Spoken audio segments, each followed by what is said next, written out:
On a rainy Tuesday afternoon, it's time to open up state tournament play as we welcome you into Kiwanis Field for the 2019 CIAC Class XL Baseball State Tournament. The Fairfield Warde Mustangs and the Fairfield Ludlow Falcons, Part 3 on this overcast Tuesday. Hi everybody, and welcome upstairs inside a very dry press box here at Kiwanis Field. Aiden Blank, so glad you could join us. You know, these teams have met more than any team has in the state, and this should be one of the greatest matchups of this season. Fairfield, Warde, and Ludlow, obviously round one went to Warde 8-0. Then Ludlow got him back on a walk-off in the FCAC playoffs, and now the big one. The winner of this game goes to the second round. If it's Warde, they travel. If it's Ludlow, they host, no matter what. And that will be tomorrow. From speaking with coaches and managers, if this game does not get played to completion today, we play it tomorrow, in which case it's Wednesday, Thursday, Saturday in the Class XL State Tournament. It's time to meet today's starting lineups, and we'll start with the visiting Fairfield Warde Mustangs. Leading off is the third baseman, Ben Steele. He'll be followed by the right fielder, Sam Benson, batting second. Batting third is the shortstop, Austin Stewart. The center fielder, Christian Hardiman, bats in the cleanup spot. Mason McKay will be the DH this afternoon. He'll hit for the starting pitcher for Fairfield Warde, Brett Lauterbach. McKay will bat in the 5-hole. Matt Robb is going to bat sixth and play second base. Then batting 7th, it's Finn Mobley, the catcher. Batting 8th, it's the first baseman, Owen Stanton, and Declan O'Hara rounds out the Warde order in the 9th spot. Again, on the mound for the Mustangs today is Brett Lauterbach. He was the pitcher that shut down Fairfield Ludlow. Very few pitchers have been really able to excel against this Fairfield Ludlow team, but he did. He shut him out in that game. For Fairfield Ludlow, they come in the second best team in the FCAC, having lost in the championship game to Staples last Wednesday. They'll lead off with Derek Toma, the center fielder. Brian Howell, the second baseman, bats second. Vince Camara is the DH going to Central Connecticut State, a team that we'll talk about a lot throughout this broadcast. They're headed to the NCAA tournament, and he'll bat third. Chris Benton is going to be the starting pitcher this afternoon. He will pitch. Jamie Flink bats in left field plays in left field and bats fifth. Greg Calabrese, the third baseman, bats sixth. Thomas Stasko, the first baseman, bats seventh. Blake Benway, the catcher, bats eighth. And Jack Vogel rounds out the order as the shortstop, batting ninth. Brian Kermidjian will play defense only this afternoon. He will bat and play. He will not bat. He will play out in left field. Enjoying the sights and sounds. A couple of people have begun to make their way into the stands here at Fairfield Ludlow. Not a ton, but what can you expect? The clouds completely cover the sky. A few light spots, but it's mainly dark here at Kiwanis Field. In fact, we needed to turn the lights on here in the press box, something we haven't done all season. The Mustangs occupying the third base dugout. They are warming up as we speak to our left. And the Falcons occupying the first base dugout as they have all season long. And they are on the right side. Just waiting on our public address announcer. We'll get things going on this cold and rainy Tuesday afternoon. Again, the winner of this matchup, should it get played to completion today, has one tomorrow. If it's Ludlow, they host. If it's Warde, they travel. The loser of this matchup is done. So these teams have met before with pretty high stakes, but never before have they met in an elimination contest.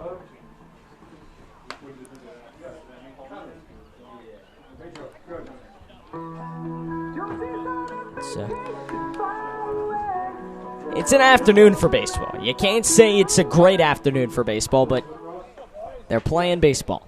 Starting lineups are ready to go, and we will get them to you right now. Or not. they are right around the corner. So we let you enjoy the sights and, well, maybe not sights, but sounds of this afternoon's ball game.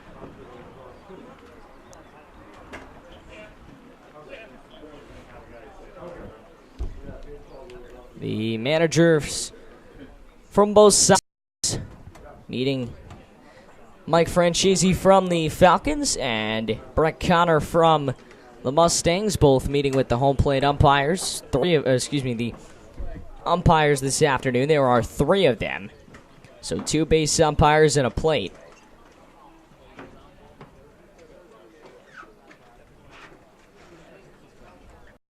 And we will await the conclusion of that meeting and then get things going. This is the Class LL State Tournament. There are games going on all throughout the classes, although I'm not sure how many of them have actually been played. Plenty have been postponed to tomorrow. Ludlow comes in the 6th seed, 16-4 overall. Warde, the 27 seed, they are 10-10. The winner will get either East Hartford, who is 14-6, the 11 seed, or Simsbury, the 20, 11-9.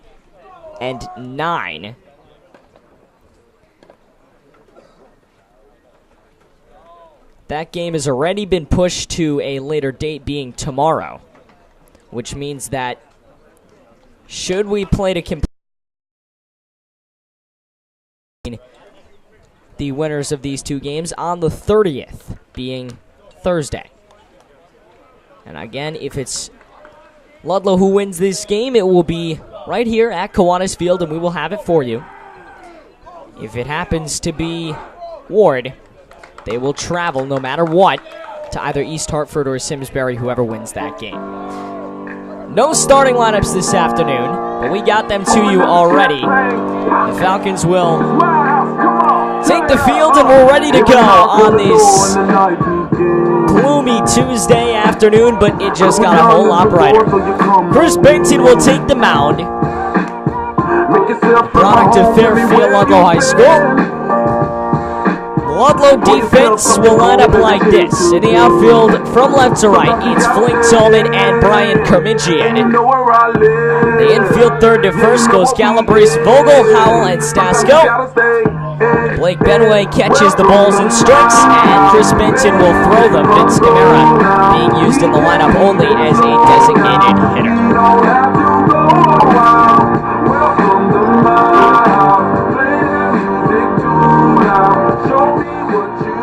In just a moment,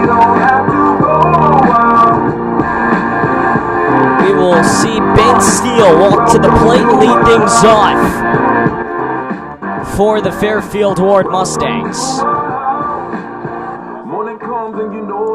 And here he comes. The Mustangs sporting their road blacks with a gorgeous black and red trim. White pants with a red stripe across them. They all go stirrups with the Warde logo that are silver, black, and red. The Falcons, their traditional home whites. Falcons across the front with the blue and white stirrups, blue numbering, and white caps. It is playoff time in what could be the final game this season at Kiwanis Field. Ben Steele. We are ready. Ben Steele digs into the box at 3:34. A couple of minutes behind on this Tuesday afternoon. Benton's first pitch is hit fairly deep to left field, but trails foul, and we're underway. An eventful way to start what should be an eventful game. As Steele stands in for an 0-1 count. Rocks and deals. Another fastball right down the middle, belted to center. Backtracking is Tolman. He's underneath it. And in 2 pitches, Ben Steele is retired for the first out of this game. Now batting, and that'll bring up the right fielder, Sam Vincent. Number 7, Sam Vincent. So here comes Benson. As I mentioned, batting in right field. Both these teams only slightly changing the order. When they went to exchange lineup cards, Fairfield Ludlow's manager Mike Francesi was joking with Fairfield Warde's manager Brett Connor. He said, "I don't want to jinx it. We didn't meet to exchange lineups last time. I don't want to do it again." First pitch to Benson is hit very shallow into center field, and Tolman comes over, slides, and makes the catch for the second out of the inning. Derek Tolman has seen a good fair share of action. The shortstop. 2 of the first 3 pitches in this game have been hit right to him. Stewart. And that'll bring up the shortstop, Austin Stewart. As he digs in, gets ready to go. Benton comes to set, kicks and fires, and it's smashed the other way. Foul, 0-1. That one going even over the road that runs parallel to first base here at Kiwanis Fields. Stewart stands in a couple of half-practice swings.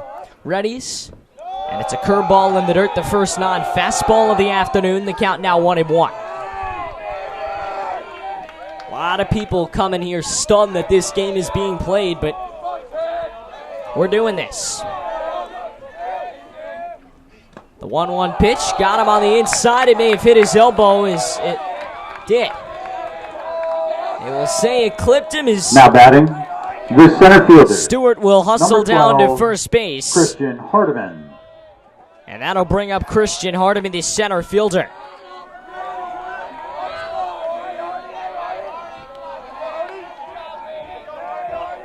First pitch to Hardiman, with Stewart the first runner of the game on first. Rocks and deals, it's foul back. That one directly in back this time. And the count 0-1 to the center fielder. Tough to focus in a game like this, but your season does depend on it. As he steps off the mound and checks back at first. No bite from from Stewart, who now takes a couple of strides on the lead.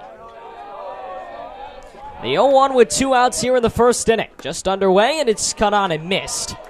A little higher than Benton would have liked, but he's up in the count 0-2. No complaints from the mound.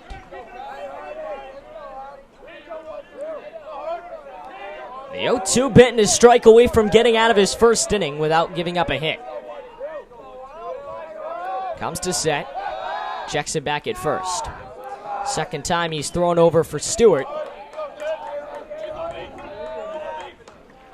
Then again, should Stewart choose to steal, Benway's a very strong arm. Stewart goes, and Benway had a tough time getting it out of his mitt.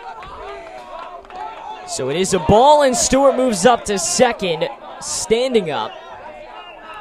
Benway was ready, but the ball took it was just stuck in his mitt a little bit, and Benway had a tough time getting it out. As Benton will step off, and Benway is coming out to talk to it. Gonna need a lot of new balls today. A lot of clean, fresh ones, as this dirt is certainly wet. Obviously, they do not have a full field tarp, an infield tarp, here at Kiwanis. They have 2 smaller tarps for the mound and the plate, respectively. But it's still very, very wet. Players were out raking up until 20 or so minutes before the game. A curveball misses outside, and suddenly that steal gets to Benton's head. It's evened out at 2 apiece. So 2-2. Benton throwing to the righty, Hardiman. He comes in. He winds and deals. Swung on and missed. Hardiman fouls it into Benway's mitt, and we're done here in the first. No score as we move on this rainy Tuesday afternoon, although the rain has held off quite a bit. Back in a bit for the bottom of the first inning. It's Warde 0 and Ludlow coming to bat on the original home of the Falcons, WFLD.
Leading off for Ludlow, the center fielder, number 1, Derek Tallman. We're back here at Fairfield, Ludlow, as Derek Tallman leads off the order for Fairfield, Ludlow. Battle of Fairfield Part 3, and the first pitch from Lauterbach pinpointed for a strike down low.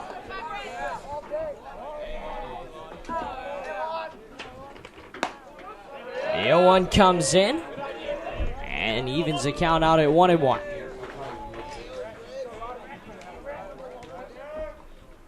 Now the 1-1 is hit hard and down the right field line. Going to get it is Steele.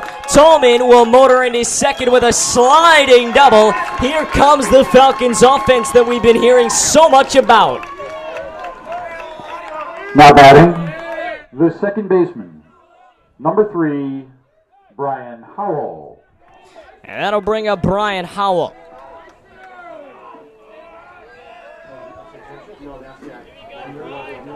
With Tallman taking a lead off second base and the Falcons dugout coming alive. He'll step off the mound. Remember, Lauterbach did not pitch in that FCX quarterfinal game.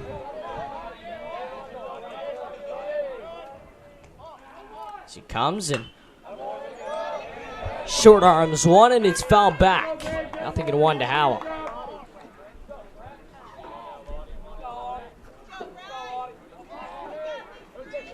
The 0-1 coming to Brian Howell, the second baseman this afternoon. And he takes one down low, evens the count at 1 apiece.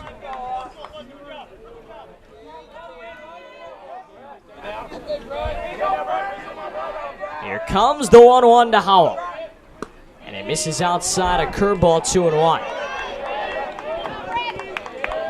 Tallman not even thinking about going off second base, knowing that Finn Mobley's arm is more than capable of making that throw to third.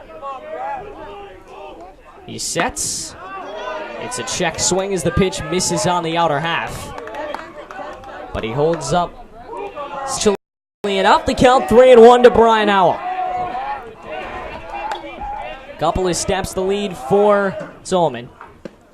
And Howell will take ball 4, just barely missed on the outside part of the plate. Now batting, the designated hitter, and number that'll 8, bring up Vince Camara. Vince Camara in a situation he absolutely loves to try and drive a couple of runs in.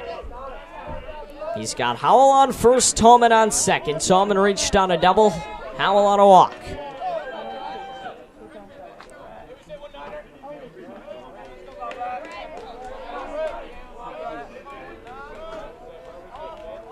Rocks and deals. A curveball right down Broadway for strike 1, but obviously no worries there for Camara. Just taking a quick pitch, gets ready to go and do it all again. He's hit it as far as the left center field scoreboard as he fouls this one back, 0-2. He's hit it as far as the left center field scoreboard. That's all you need to know about that. More than capable of hitting it. Not when a curveball goes that far outside, though. 1-2 the count.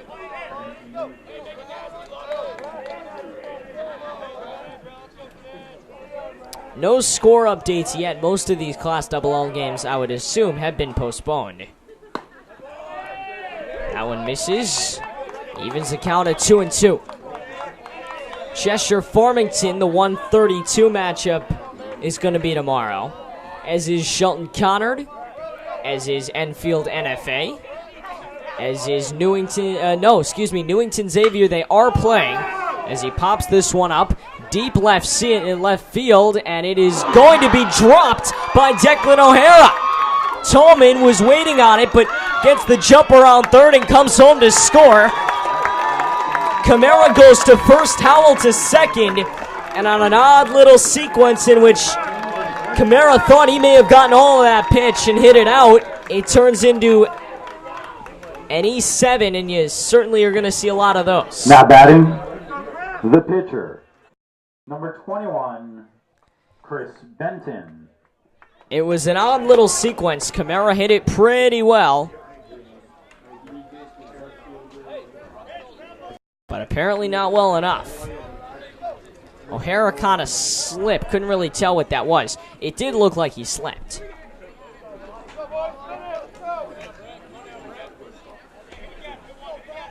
So that'll bring up Chris Benton, the pitcher, trying to help himself out. Ludlow a 1-0 lead early in this game. And a strike down the middle. And, excuse me, that was a ball. That was low. When you take a look at this matchup just by first stance, as he grounds one to second, that goes off the glove of Rob. Everybody holds up and the bases are loaded for Fairfield Ludlow. 2 back-to-back errors and the Falcons are in business. Now batting, the left fielder, number 4, Jamie Flink. So the Falcons will load the bases. And here is Jamie Flink, hitting about 2 spots up ahead of where he usually does. He takes the first pitch for a ball, 1 and out. Camara on second, Benton on first, Howell still on third. Flink in the air to center field, backpedaling his Hardiman, and it is over his head and just short of over the fence. In to score is Howell. He will be followed by Camara. Here comes Fairfield Ludlow, 3-0 Falcons.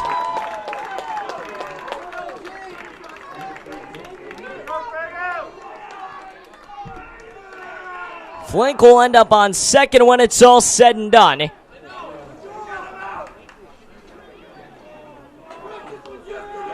Benton will go to third.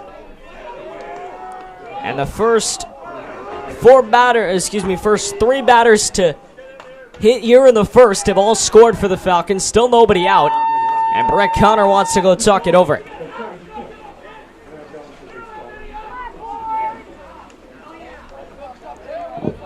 Now batting, the third baseman, number 22, Greg Calabrese. That'll bring up Greg Calabrese.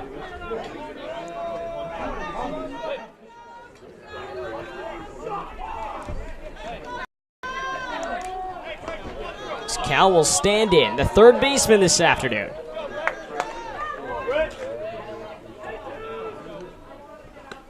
And the first pitch misses ball 1 on the outer part of the plate. Benton on third, Flink on second. And at 3:50 on a Tuesday afternoon, Ludlow has a 3-0 lead. That one misses again. The count now 2-0.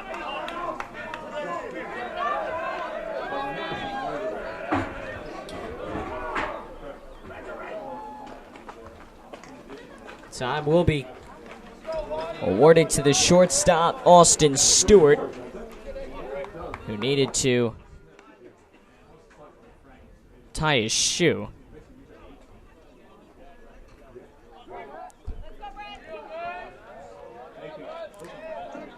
Before all this happened, I was updating you on some of the games that are still to be played. So that one's in for a called strike now, 2-1 to Calabrese. South Windsor and Fairfield Prep, as well as Trumbull and Ridgefield, are going to be played tomorrow, as is Staples and Norwalk. As he pops them up on the left side of the infield in foul territory. It's caught by Owen Stanton. First out of the inning is recorded, and that'll bring out the first baseman, Stasko. Now batting, on still. The first baseman, number 16, Tom Stasko. Wilbur Cross and West Hill will be played tomorrow. Newtown, Middletown, a battle of the towns, will be there. See, fouls one off down the right field line. Over to make the catch, though, is Declan O'Hara. So 2 out. But tagging and scoring is Chris Benson. He was a little late to tag, but he does go home and score. Benton scores. Flink stays put at second, and that'll bring up Blake Benway with the man on. And 2 down. Now batting, the catcher, number 10, Blake Benway. Naugatuck and McMahon is going to be played today. That one up at Naugatuck, as is Glastonbury Wilton. Amity Manchester. Did see a tweet from Pete Paguaga earlier that they are nice and dry up there. Amity hosting Manchester. Southington, New Britain, the 3:30 will be played tomorrow at 3:30. So that one will get by Mobley and move up Flink to third base. Danbury Darien is going to be played tomorrow at Danbury. And the East Hartford Simsbury game, as you now know, played tomorrow at East Hartford. Benway settles in a 2-0 count. And it misses upstairs. Benway now ahead in the count 3-0. No reason to come out swinging at this point unless he gives you something real good. 3-0 Ludlow. Excuse me, 4-0 I should say. So that one in for a cold strike, 3-1. First 4 batters for Fairfield Ludlow have all scored as Benway will hit one and right at the left fielder Ben Steele. But the Falcons get an error here, a hit there, and suddenly it's 4-0. Ludlow out to a real early lead. We're back in a bit for more state tournament action right here on WFLD.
More baseball.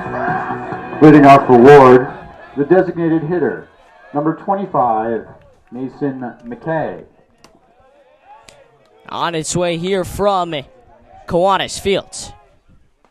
First pitch into Mason McKay, misses inside, 1-0.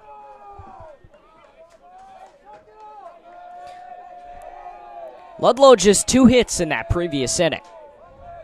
And yet, the 4-0 lead to the Falcons. McKay misses on one and fouls it back just to the left of our broadcast perch. 1-1 the count.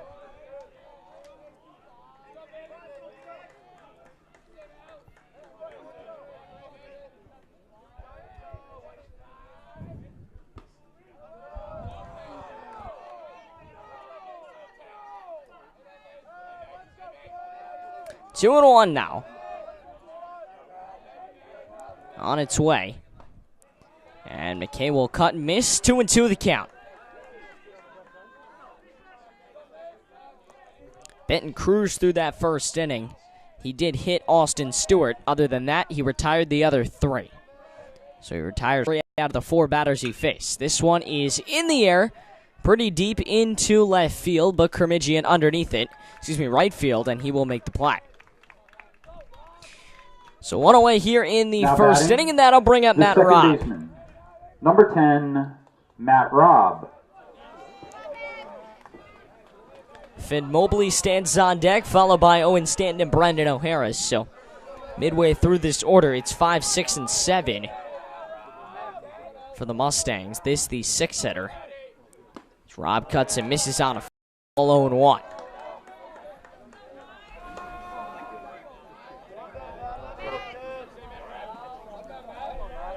Here comes. He cuts and misses again. Blown away, 0-2. The rain has died down by the time we got here to set up about an hour or 2 ago. It was still sprinkling, but at this point, as he strikes him out on high heat, at this point in the game, now very batting, little rain. The catcher, number 16, to speak of. Finn Mobley. So that'll bring up Finn Mobley with 2 down, a strikeout and a flyout here in this first inning.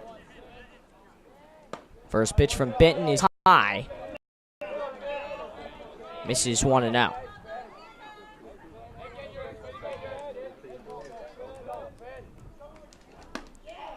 The 1-0 is cut on and missed 1-1. Benton does a good job at getting guys to swing it. A great day against Brett Lauderback. We're back in a bit here on the Falcon Sports Network.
Leading off for Ludlow, the shortstop. We're back for more here in the 3rd inning. Jack The bottom of the 2nd, I should say, as we lead things off with a 9-hitter for Fairfield Ludlow, Jack Vogel.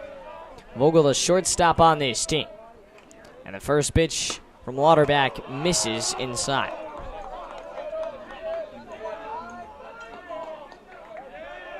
Still no rain. Certainly wet, but no rain.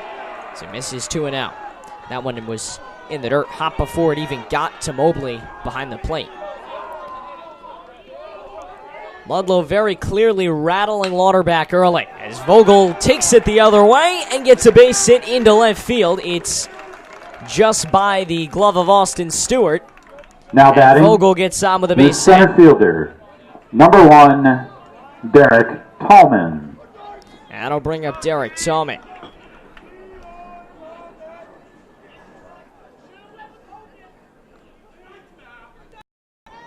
And time is called now by Connor. Tallman doubled in his first at-bat. And that is the day for Brett Lauderback.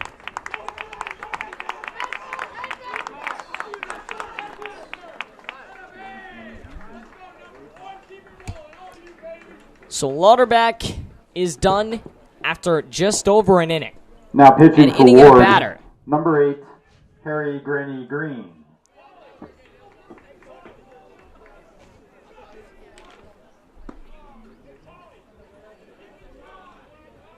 And that will bring in to pitch Harry Granny Green. Very cool little name. So Lauterbach through an inning, just over an inning, gives up 3 hits. You can't really say that those second 2 runs were earned because they both got on with errors. So we'll say 2 runs were earned. 4 runs total. And it was just not the day for him. Credit to Brett Connor. Knew exactly when to take his pitcher out. Wasn't going to play any games. He talked to him in the first. It clearly wasn't going to get any better in the second, and that is it. And in a game like this, you kind of have to be like that. It's harsh, but it's Warde's only chance to win this game. So in to pitch is Granny Green. Ludlow has not seen him yet this year. In the 3 times they played the Mustangs, he has not pitched a single time. And that will bring up Derek Tolman. Tolman doubled in his first at bat, so he's 1 for 1. A couple of steps on the lead for Vogel, who certainly could steal a base. He's pretty fast. First pitch on the way, and it misses upstairs to Tolman right at the letters. A ball and no strikes. Only the bottom of the second inning, and Ludlow already starting to make plans right here. In 2 days' time, he squares to bunt, pulls it back, and the pitch misses outside 2-0. Tolman, not the guy you would think would bunt. He's certainly got power. But we've seen just about everybody in this Ludlow lineup fake at some point or another this year. Vogel a couple of short strides. He goes. The squares to bunt. He turns into it as the pitch misses inside, and the throw down to second goes into center field to the backup. So Tolman remains at the plate, and Vogel goes to second.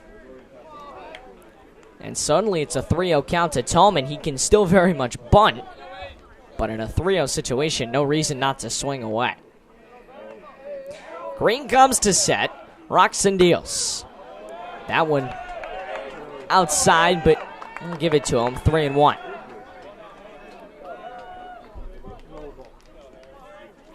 Three balls and a 1 strike to count. He comes to set, looks him back at second, kicks and fires. Tolman able to get a piece of it, so suddenly it goes from 3-0 to 3-2 to the left-hitting center fielder. Tolman stands in, adjusts himself in the box. Green comes to set, looks him back at second, and deals. This one is popped up on the left side. Playable, but giving chase and unable to keep it in fair territory was the third baseman steal. So we'll do it all over again. Derek Tolman and Harry Granny Green. 3-2. If you're just joining us, it has been an odd little start to this one. Ludlow with 4 in the bottom of the first inning. And after a base hit from Jack Vogel to lead off the second, that was it for Brett Lauterbach. This one is popped up deep into, but O'Hara's able to make the catch. About a foot or so shy of the warning track as he makes the play for the first out in the inning. The second baseman, number 3, Brian Howell. So now here comes Brian Howell.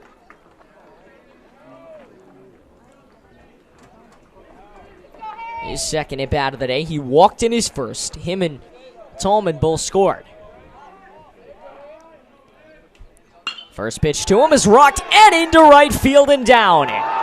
Going to third and taking the turn is Vogel. He'll score standing up on an RBI base hit from Brian Howell. Howell certainly got the power for a second baseman. He certainly hits real well, and he just showed you Now batting, that right the there. designated hitter, number 8, Vince Camara.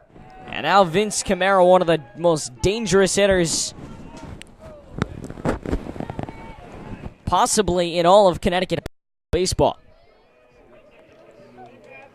And the first pitch to him. A curveball misses outside. This first pitch swinging, 2 for Howell. So very impressive. 1-0 with Howell on first. And a 5-0 Ludlow lead. It's a ball, throw to second, and they got him! Right on the money. So Warde able to get a little good out of that. 2 down here at the bottom of the second inning.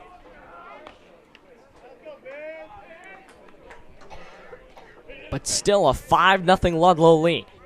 Something not a lot of people would have expected. Then again, very similar to what we saw against Staples. Came out, beat them within the first 2-3 innings. A ball and a strike to count to the DH, who in his first at-bat hit a drive, an absolute bomb to left field, nearly left the ballpark as that went in the... Gets away from Mobley, but it really doesn't matter. No one on base to steal at this point. It was catchable out in left field. The ball that Camara hit way back in the first, believe it or not, to O'Hara. But O'Hara either slipped or misjudged it or something happened out there and he was not able to make the play. That a curveball with a whole lot of movement on it that misses outside 3-1. 3 balls and 1 strike to Vince Camara. The DH looking for his first hit of the day. A curveball, he checked his swing, but it misses low and outside, and on 5 pitches, Vince Camara ends up on first base. Now batting, And that'll bring up Chris the Benson. pitcher, number 21, Chris Benson.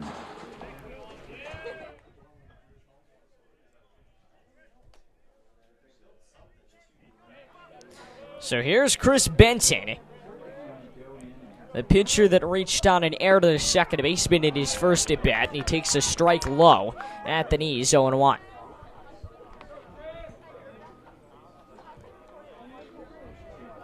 Very interesting, only 1 or 2 players wearing an undershirt today.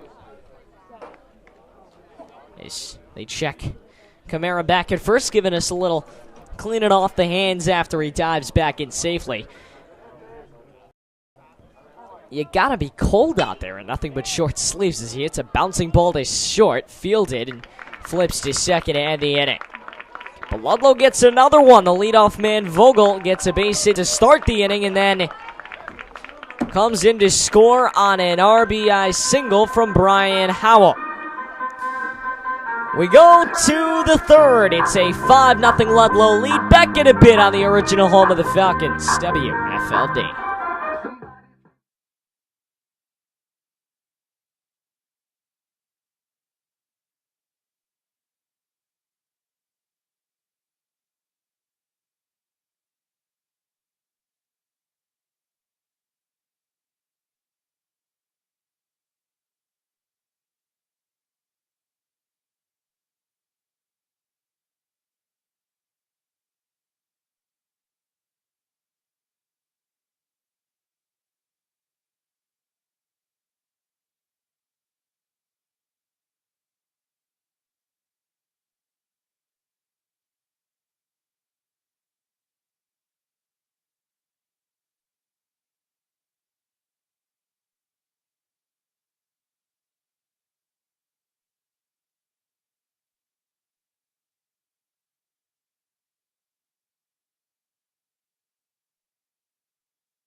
Stanton O'Hara and Ben Steele all going to get up this inning for the Mustangs as we go to the top of the third here on WFLD. 8 playing that you could spend part of a dreary Tuesday afternoon with ice. The first baseman. It's the first baseman, Owen Stanton, who has seen a lot of action there today. Stanton and O'Hara both getting their first at-bat to the game. Steele, who is due up third in this inning, will get his second. Stanton, one of the bigger players on this Warde team, stands in, and the first pitch from Benson is a ground ball that goes just by the glove of Benton and right back up the middle for a base hit. So Stanton able to reach first hit of the day for the Mustangs, coming batter here in the third inning, and that'll bring up number 15, Declan O'Hara. Declan O'Hara. Steele standing on deck. As O'Hara stands in, he's made an error fielding-wise on that ball that was hit to him by Camara back in the first. Benton, a quick leer over to first where he checks Stanton, and he steps off the mound. Obviously, in a situation like this, you want to make sure you have the perfect clean ball, too. I'm sure that we'll see the ball. We've already seen it changed a couple of times. I'm sure we'll see it changed in the middle of the bat a couple of more times. A little nubber that goes to the infield. It's fielded on one hop. And Stasko will throw to second for the out. The rare 3-6 put out. Now batting, number 14. Scored a fielder's choice, Ben actually. Steele. Is that'll bring up Ben Steele.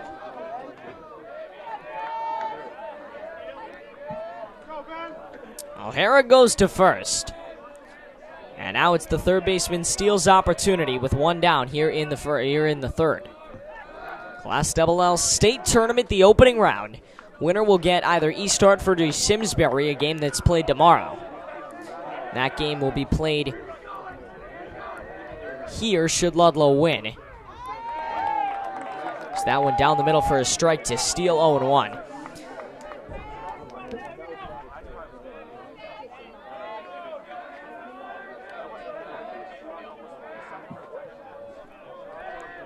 Benson will throw back to first once again and check to make sure no funny business is going on with O'Hara.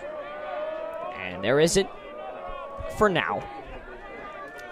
Benton will come to set. Kick and fire.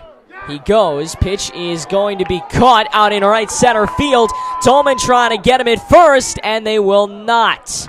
They tried to double him up because O'Hara took a real gamble thinking that ball was down and into the gap. Now batting, it was caught by the center fielder, number 7, Tolman. Sam Vincent. But O'Hara was right there. He's lucky he didn't slip or anything because that throw was right on the money and just a bit late, just a fraction of a second late. So both times in his at-bats, Ben Steele is flown out to Tolman. And now here's Sam Vincent, also flew out to Tolman in the first inning.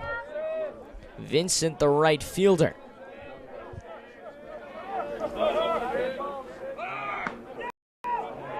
It's a ball. The throw to second is in time.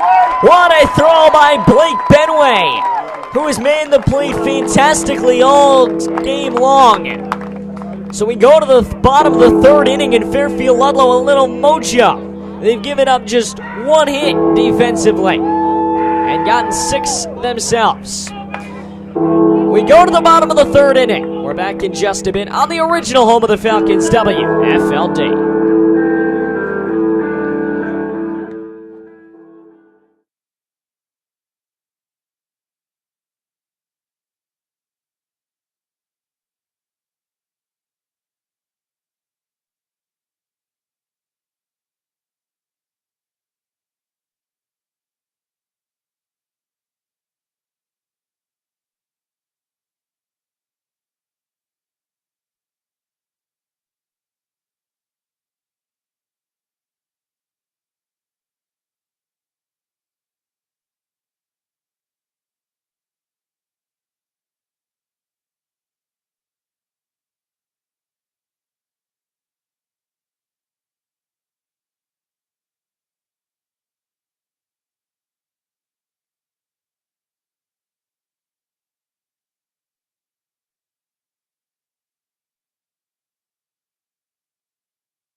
Ludlow, We're back here in the bottom of the third inning. Fairfield, Ludlow, and Fairfield Warde. So glad that you could join us here on this Tuesday afternoon. It's Flink, Calabrese, and Stasko. The first pitch to Flink, a little number down the third base line. Ranging over to throw is the third baseman, Steele, but he cannot make the throw in time. It actually pulled Stanton off the base a little bit, but number 22, regardless, Greg Calabrese. Flink is on first. I'll give him an infield single for that. For those keeping score at home, here's Calabrese.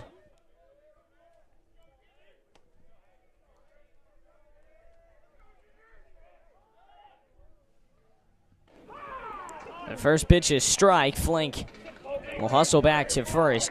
Playing in is the first baseman Stanton, as is Steele. They're both playing on the infield grass. So 0-1 the count to Calabrese. Now checking back at first. Flink, a speedy low guy, could very well take second base.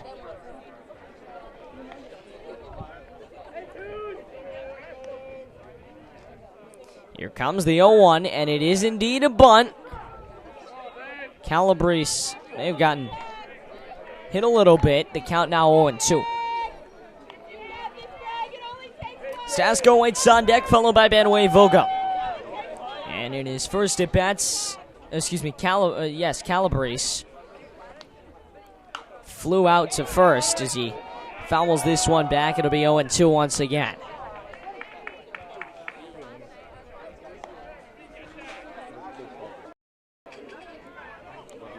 Here comes the 0-2 pitch. As he sets himself, Flink goes, and it's fouled down the third base line and out of play. So now it becomes a real cat and mouse game. See if Flink goes again, knowing now that the Warde defense is on the outlook. A good amount of fans have shown up. Credit to all these Falcon students that have trudged through the weather and made it out.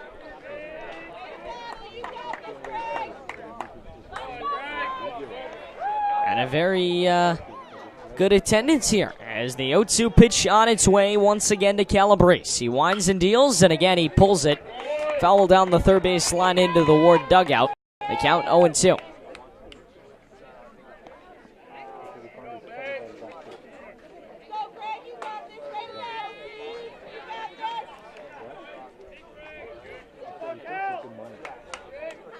Here comes the 0-2. It's a curveball that's turned on into left field, into foul territory, and once again, Calabrese will pop out in foul territory, this time to the left fielder, O'Hara. Now batting, the first baseman, number 16, Tom Stasko. And that'll bring up Tom Stasko. After Calabrese was retired on quite a few pitches, more than should.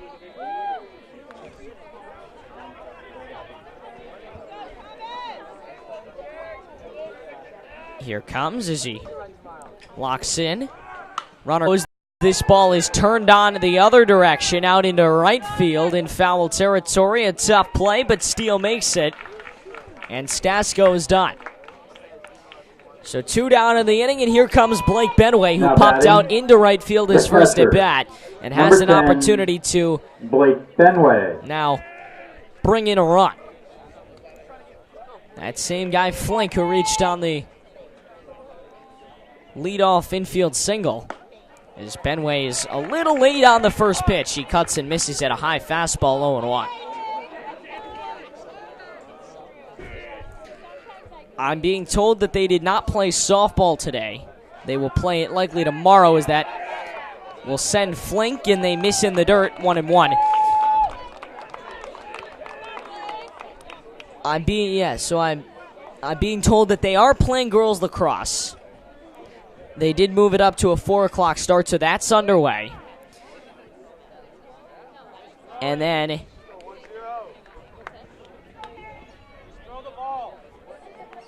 they did not play softball.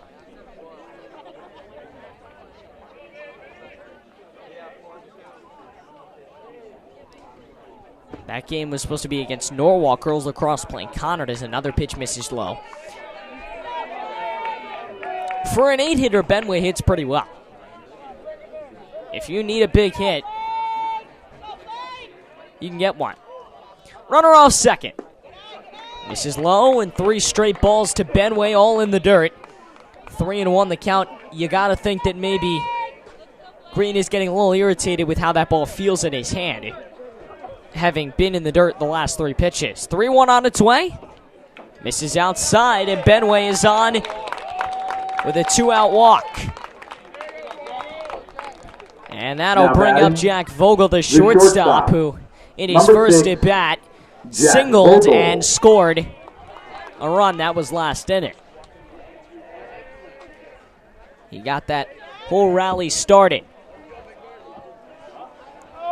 As the first pitch to him, he will turn and throw to second, but sliding back in his flank.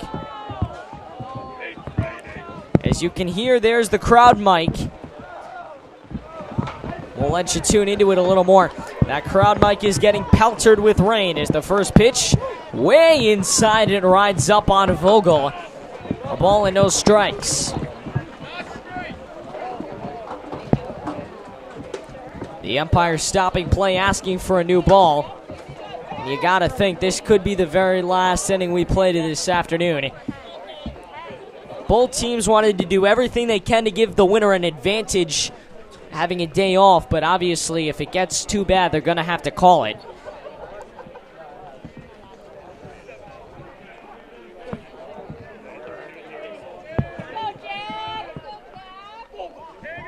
Here comes the 1-0 to Vogel. And he goes right back up the middle. It is going to be a diving attempt by Hardiman, but he can't get it.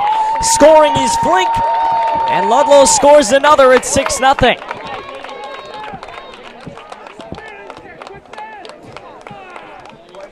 And at this point, one of the only reasonable explanations has to be that Green is just not feeling it with that baseball. As Flink comes in to score, Ludlow takes the 6-0 lead. Tolman. And now here comes Derek Tolman. Tolman 1 for 2 so far. Doubled the lead off the game. Flew out to left in his previous at-bat. That one really rides in on him. Looked like it may have gone behind him. Got 1-out. Vogel's now 2 for 2 today. He's had a good day himself. Benway moves to second. Flinky comes around to score that one in the air. Into center and down. Benway is going to hold up at third. He was real slow to get there, so Benway goes to third. Vogel goes to second. Here you go again. The bases are loaded for Fairfield Ludlow. The umpire asking Green if he wants a new baseball. He declines, and now Brian Howell stands in for the Falcons to try and clear the bases. Benway on third, Vogel second, Tolman on first. And Brian Howell, who walked and singled today, will hit a bouncing ball to third, but getting it ranging across the diamond is steal. A 2-out rally gives just 1 run for the Falcons. So we will see. So far, so good in terms of weather. And so far, so good in terms of Ludlow winning this game. To the top of the 4th we go. It's a 6-0 Falcon lead.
Ready to go in the top of the fourth inning, and Warde desperately needing a run to keep their season alive, trailing the Falcons 6-0 as we continue along with this opening round Class XXL State playoff game. The first pitch is going to take a nasty hop at first. It went off of Staskell's glove, but coming to get it is Howell, and he flips it for the out.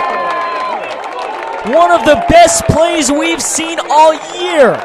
He took a hop that went off Staskell's forearm. Howell ranged over and flipped it to him for the out.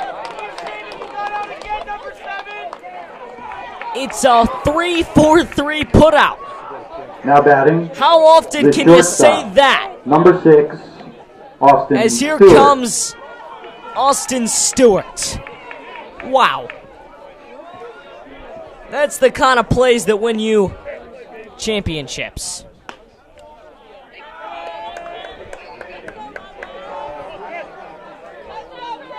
I beg your pardon, it was Benton over at first. Oh. That one misses inside, 1-0.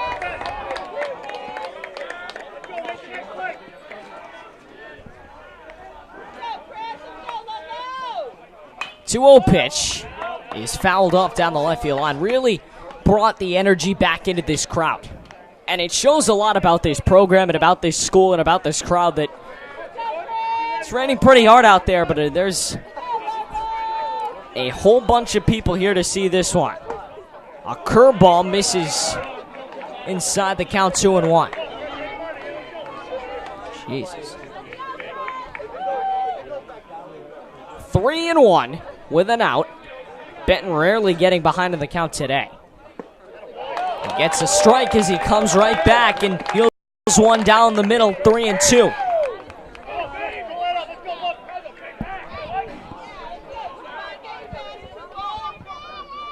And stepping out of the box for a moment is Austin Stewart.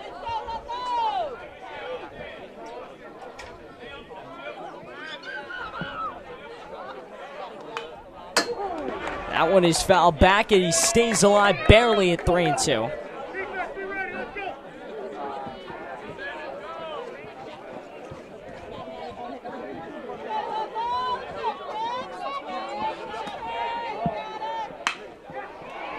It's one in the air, deep center field. Tallman giving chase, not gonna get there. It one hops the wall. Tallman slides in center field, is able to hold Stewart to a double as Stewart took a nasty spill too, going around second base, lost his helmet. But regardless, it is a double. And Austin Stewart goes to second base, and that brings up Christian Hardeman, the center fielder. And now it's Warde's turn to go crazy. Now batting, the center fielder, number 12, Christian Hardeman.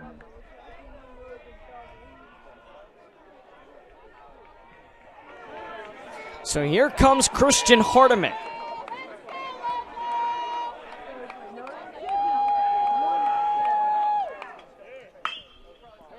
And he fouls one back. The count 0-1. Warde has not gotten a runner past second today. Hasn't really gotten many hits either.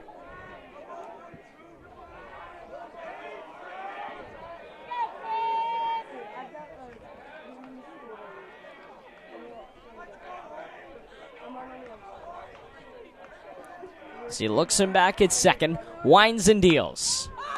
Foul back, 0-2 to Hardy.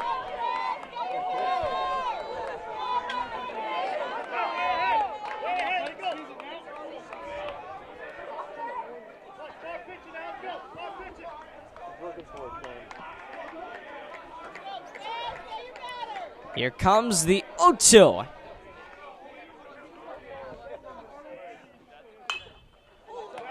And he pops one foul again. We'll do it again.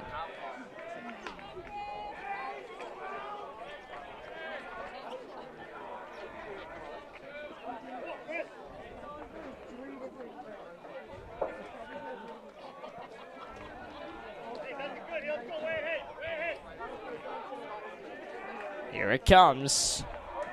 The 0-2 from Benton any moment now. He's taking his sweet time out on the mound. Gotta appreciate that. It's a fastball and foul back again. Benton getting a little irritated out there, wanting this at bat just to be over.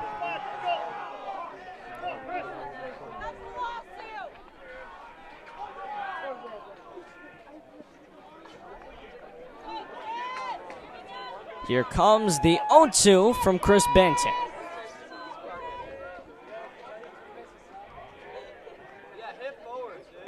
Misses outside in the count 1-2. You can tell both pitchers having a tough time out on the mound today. Neither one has really been able to pinpoint it. Probably the most difficult feeling in all of baseball. The 1-2 with one gone. He kicks and fires. It's an inside pitch that is popped up into foul territory on the left side of the infield. Ranging over to get it is Calabrese, and the third baseman makes the play.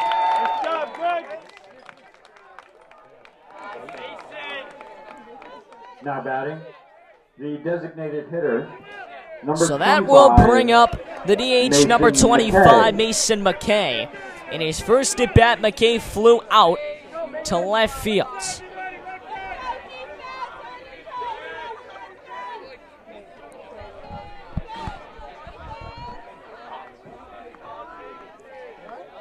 Two down on the first pitch to McKay. He winds, deals, it's in for a strike. Right down Broadway. 0-1 the count. East Hartford, no slouch though. The winner of this game likely going to get them. Either East Hartford or Simsbury. No slouch are those Hornets. Here comes the 0-1 pitch as he looks him back at second, winds and deals. That one is hammered right back up the middle and into right center field.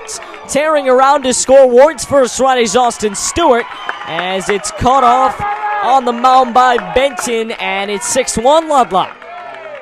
Here come the Mustangs.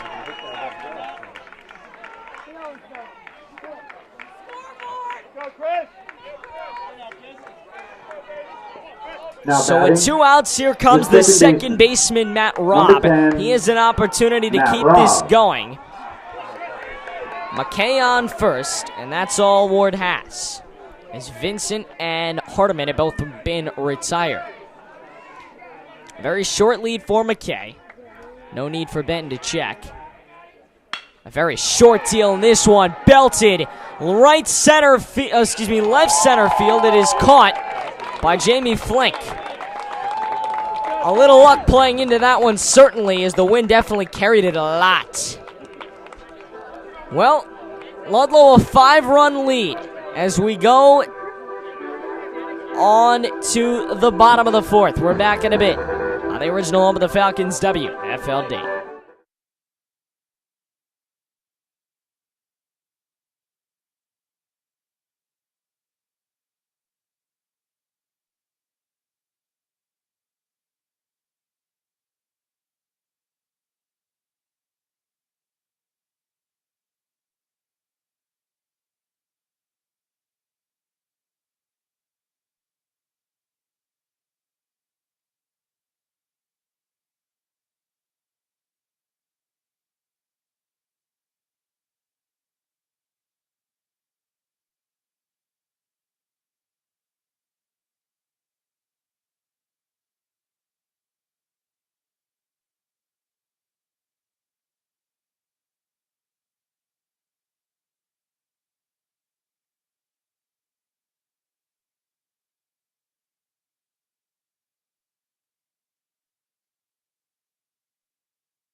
Face it, buddy.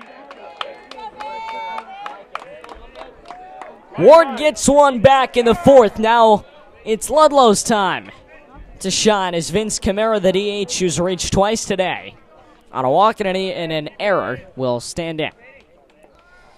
The first pitch on the way from the new pitcher Phil Hogan in for a called strike.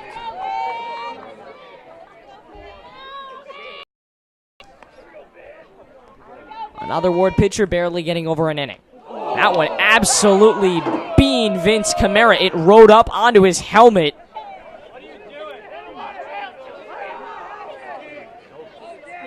And Camara is upset out on the as he walks to first. Seems to be laughing it off, though, with the umpire. Now batting. That's got to be rough, though. Camara took one. Wow. That one just kept rising. Chris Benson. And it knocked off his helmet. Ugh.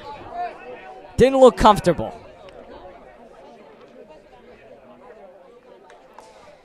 That'll bring up Chris Benson trying to help out his own cause. He struggled last inning.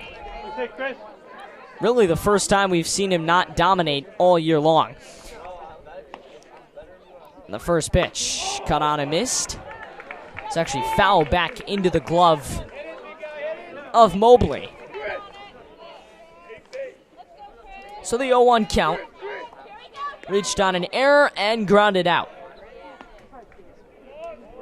Ended that second inning. Scored in the first. That one in the dirt. 2-out. 1-1. Rain's been on and off today. So far, it's held off. And of course, as soon as this game ends, the heavens are going to open up, and we're going to be dodging the raindrops as we move out of here. That one misses upstairs and at the letters, 2-1. Ludlow a 6-1 lead in the bottom of the fourth inning. A runner on first. Opening round of the Class AA State Tournament. The winner is going to play 2 days from now on Thursday against East Hartford or Simsbury. As a throw over to first from Hogan.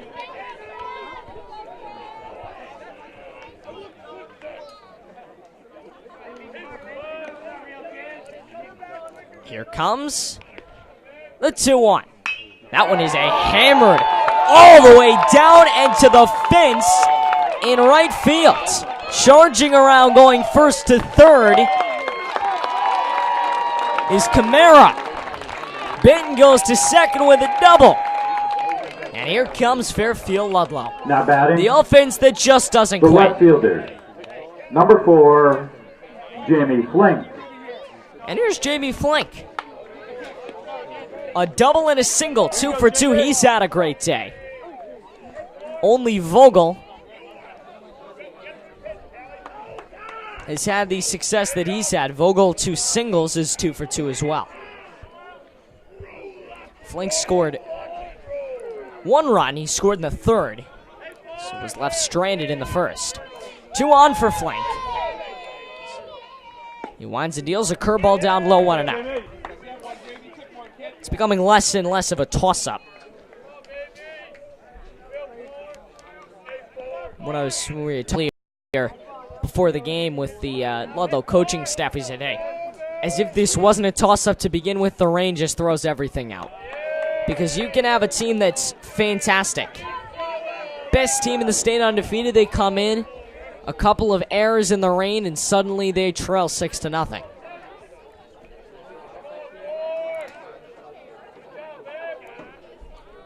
Contrary, you can have a team that just gets all the hops as that one's in for a strike, 2-1. You can have a team that comes in and just gets all the right hops and gets lucky and wins the game 6-0 in the rain as well. So far, all the luck has been in Ludlow's favor. The 2-1. Hogan winds, deals. It's an outside pitch. Did he swing? They will check down to the base umpire. He says he did. So the count 2-2. With Camara on third, Benton on second. Flink at the plate, and the Ludlow cheering section letting him hear it behind the plate. Here comes the 2-2 to Flink. With the runners on second and third, he kicks, steals. A curveball that is in for strike 3. First K of the day for Phil Hogan. And that will bring up the third Now baseman, batting, Calabrese, with an the third opportunity baseman, again to drive him in number here with one out 22, in the bottom of the Greg fourth inning. Calabrese.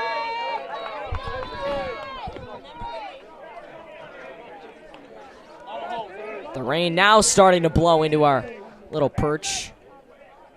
Certainly not as warm as it was the last time these two teams met. A curveball misses 1-0. It's just not a good day for baseball. But we're playing anyways. And any day where you can see two in-town rivals meet for the third time in the season with an elimination game feel, it is a good day for baseball. Inside, but he swung anyway, 1-1. A ball, a strike, and out, two base runners here in the bottom of the fourth inning. Ludlow out to a 6-1 lead. He winds and deals. On the ground to third. A couple of hops to Steele, who goes home with it, and they throw him out. Camara thrown out at the plate, but he dropped the... There's a little odd circumstance. They called him out, but Camara was waving his hands as if to pump up the crowd as he came in. Camara is thrown out. Not sure if he knew that he was out. Scored a fielder's choice, 5-2. So Calabrese goes to first. Over to third, it looks like. No, staying on second is Benson, and that'll bring up Thomas Stasko. Stasko certainly could drill one out of here. You don't want to put the wrong pitch in the wrong place with him. Benway, the catcher, waits on deck. He waits on a curveball a little too long, and the count 0-1.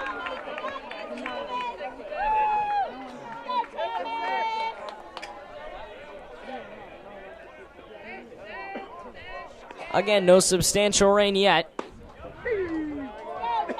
That one misses. Evens the count out at 1-1. It missed on the outer half. Benway, then Vogel. If you can get it past Benway, who walked in his previous at-bat, you get Vogel, who's been 2 for 2 hit. 2 hits off Lauterbach. That one misses again on the outer half, 2-1.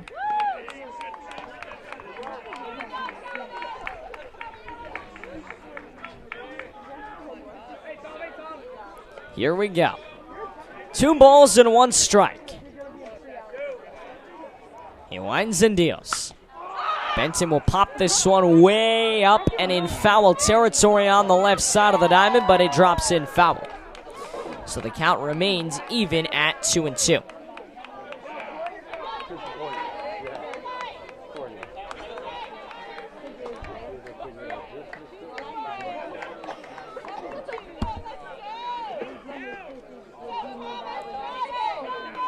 Here we go. 2-2 to Thomas Stasko. The Warde infield who played in for flank and Calabrese, now playing back at normal depth. Winds and deals. It's an inside pitch that's going to get by the catcher Mobley and move everybody up a base. So the full count now. Calabrese goes to second, Benton goes to third. 2 runners in scoring position for Stasko. One more.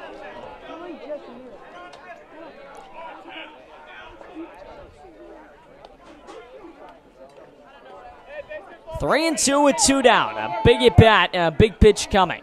He goes from the windup. He sets and fires. It's a curveball that is missed. Oh my goodness. He pinpointed that pitch, but it misses just barely.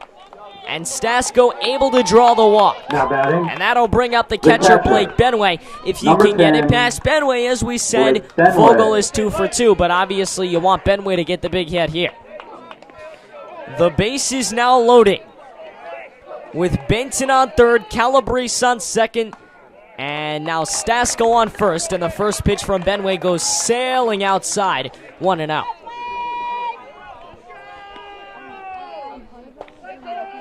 Base is juiced. And the 1-0 pitch. He walks and deals, and it misses upstairs. 2-0. Every pitch a big one at this point for the Mustangs. You can't afford to give up many more runs You're down 5 already, and only 3 at-bats to get those runs back in. He winds and deals, and he popped him up on the infield. Benway knew it. Over to get it is the third baseman steal, and Warde, again, escapes an inning with the bases loaded. We go to the 5th. Ludlow on top, 6-1. We're back with you on the original home of the Falcons, WFLD.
Leading off for Warde, the catcher, number 16, Finn Mobley. Ludlow, for the first time last inning in this game, was blanked on the scoreboard. They've gotten 4, 1, 1, and 0 as the first pitch in for a strike to Finn Mobley, the catcher. His second at bat of the day, he lined out to second in his first, which was all the way back in the second inning, and now he takes a pitch just barely on the outside part of the plate, 1-1. No score updates to speak of quite yet. I'm sure we'll get them as we roll in. 2-1 the count at this point.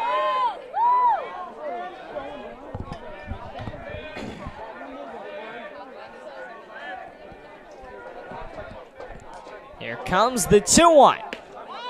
And another one that misses just outside, 3-1. Amity is a 1-0 lead over Manchester. That should be an exciting game because both those teams have historically had success. As that one's fouled back directly in back of our broadcast booth. Both those teams, especially Amity, mostly Amity, all Amity, have had historical success in this Class LL state tournament. Amity at one point won back-to-back state championships. Hitting to foul territory along the left side of things. Benway gave chase but can't get there in time. It's actually going to go out of play, so the count 3-2 once again to the catcher Mobley. Watertown beats Vinyl Tech 4-0 in the Class M opening round. Good victory. Congratulations, Watertown, as he will pop this one again, foul, and down the left field line. In Class M girls tennis, Laurelton Hall defeats Waterford 6-1. For those that care about such things, and we won't judge. This one is now in play, but right at the center fielder, Tallman, to make the play. So Mobley's now 0 for 2 on the day, not his day. Number 21. Owen Stanton has had a pretty good day so far. He's singled in his first at bat. We always joke when we hear Stanton's name, not the Stanton that plays baseball. This is Owen Stanton. Montville leads Wolcott 2-0 in the opening round of the Class M softball tournament at the end of the first inning, as that one misses ball one. Benton's had a lot of control issues so far. Now this one's going to get down into left field and in front of Flinks, so a base hit, and Stanton's 2 for 2. He's had success against Benton, one of just a few. Now batting. And that will bring up the left fielder for Fairfield, Ward, Declan O'Hara. O'Hara.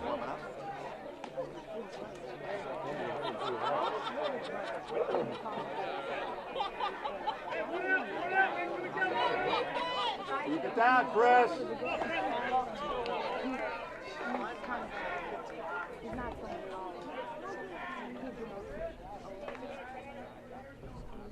Here comes the opening pitch to O'Hara. It's a little tapper in front of the plate. Benway gets it and fires to first for the out. Scored a 2-3 putout. And now that'll bring up Ben Steele. The sacrifice did work like a charm. Moves Stanton up to second base. Number 14. And now here's Ben Steele, the third baseman.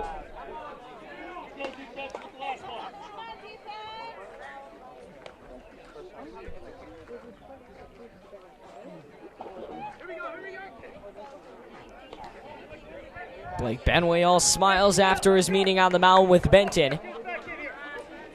Always good to see smiles, because that's what this state tournament is all about. Obviously, one team has to go home today, but this really is a celebration of Fairfield baseball as a whole. First pitch is fouled down the right field side, and Steele goes down to the count 0-1.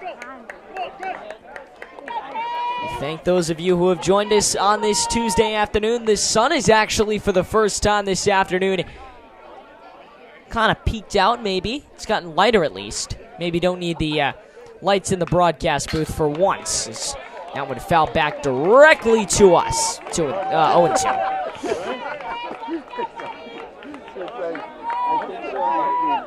But I'm not sure.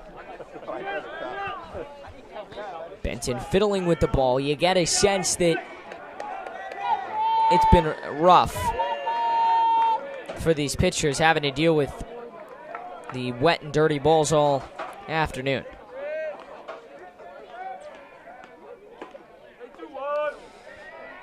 Benton ready to go. The 0-2 with 2 down, and he wheels and throws to second.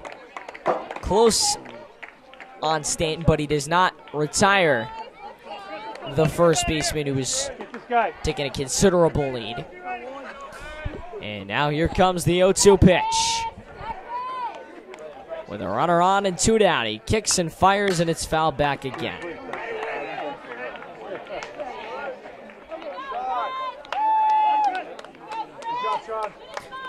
No balls and 2 strikes as our faithful assistant coach slash scorekeeper slash assistant athletic director, Sean Saylor, goes out to retrieve that one. And give Sean a little shout out on the broadcast. Does a lot for both schools. He is a assistant at Ludlow and Warde. A little bouncing ball to third. Calabrese knocks it down. He throws across the diamond, but it's too late. Greg Calabrese was readying himself for that ball to take a hit. Give Steele an infield single. And that'll bring up Sam Vincent, the right fielder. But away to second. Before we do that, here's Mike Francesi coming out to talk to his pitcher and his infield as a whole. Does not look like he's taken the ball quite yet. Fist bumps all around for the Ludlow infield, but no. He is not taking the ball from Benton. Just shows you how much confidence he has in him. Even though Benton appears in the last 2 innings to have been failing a little bit, he trusts his pitcher in their biggest game of the season thus far. So no balls and no strikes. We'll reset the count and bring up Sam Vincent.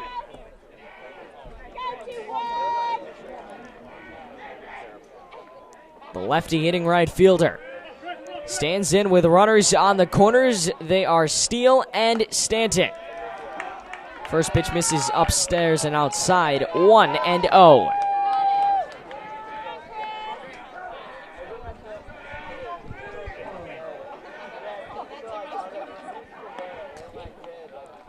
Benson readies. Here comes the 1-0. Misses upstairs. 2-0. Always good to get ahead in the count, especially against a pitcher like Benson who thrives when he throws first and second pitch strikes. And he's done that a lot this afternoon. The sun continuing to peek out. As Benson misses upstairs, once again, he's really overthrowing it, you feel like. Applying too much heat, if you will. 3-0 here in the top of the 5th inning.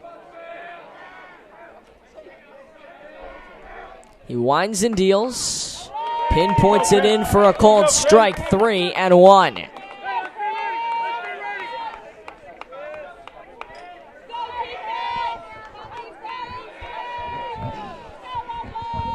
Three-one pitch. And for another called strike. And once again, 3-2.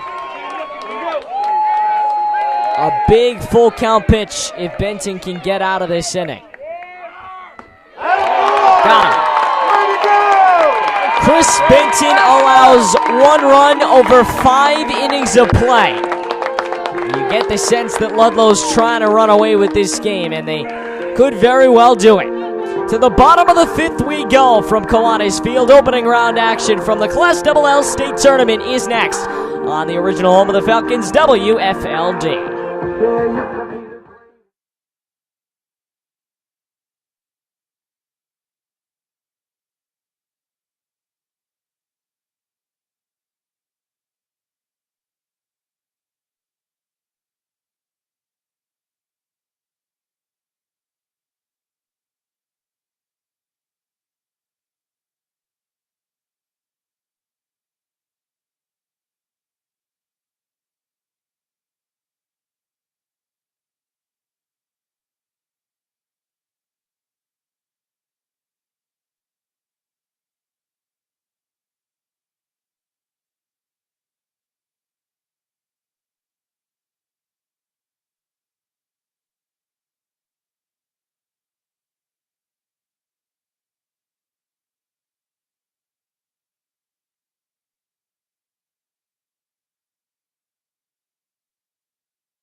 It'll be 9-1-2 to start off the bottom of the 5th inning as we move along in the opening round of the Class LL State Tournament.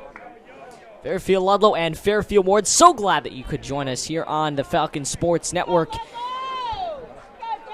What has turned out to be a not-so-bad day for baseball. Vogel gets us going, and the first pitch to him is inside, and 1-0 the count.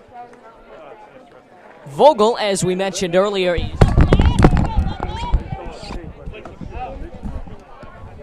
2 for 2 on the day.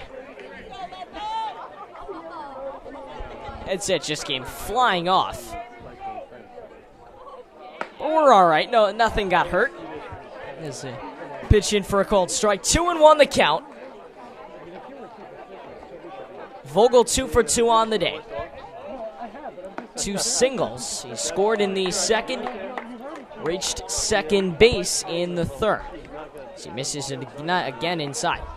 3-1 the count. See if Vogel can get himself on, and he will as he pulls it to 3rd. Wow, a very tough play over at 3rd from Ben Steele. Heck of an arm out in the hot corner, but Vogel gets retired for the first time this afternoon, and that'll bring up Derek Tolman, the center fielder. You really thought that ball was taking a turn over Steele's head. If it had, it likely would have been foul, but here's Tolman. First pitch to him, outside, a ball and no strikes.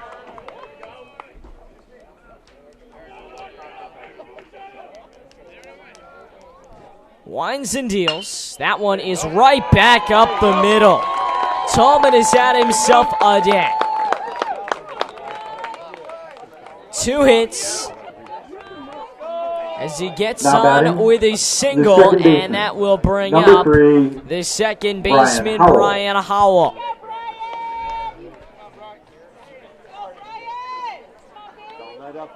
Howell 1 for 2 today. Walked in the first, singled in the second, and grounded out in the third. Did not bat last inning. Tallman will scamper back as stepping off the mound is Hogan.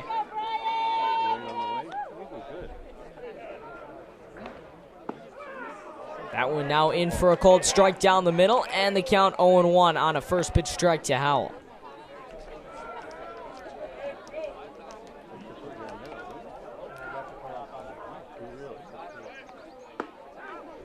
Now a curveball that misses, and the count evens out at 1 apiece. A ball, a strike, an out, and a base runner. Here in the bottom of the 5th inning, Fairfield Ludlow a 6-1 lead as they check him back at first.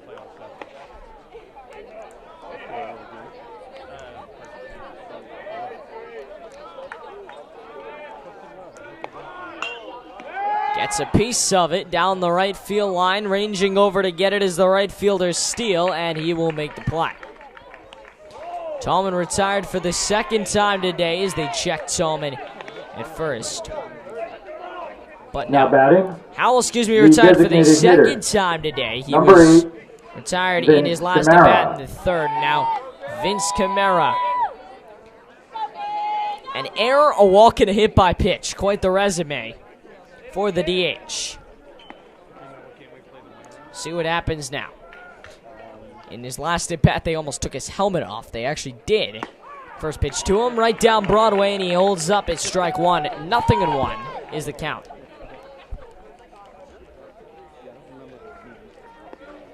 Benton stands on deck. He's not had much more success than Camara. It's a curveball, bouncing ball, but fouled down the third base line.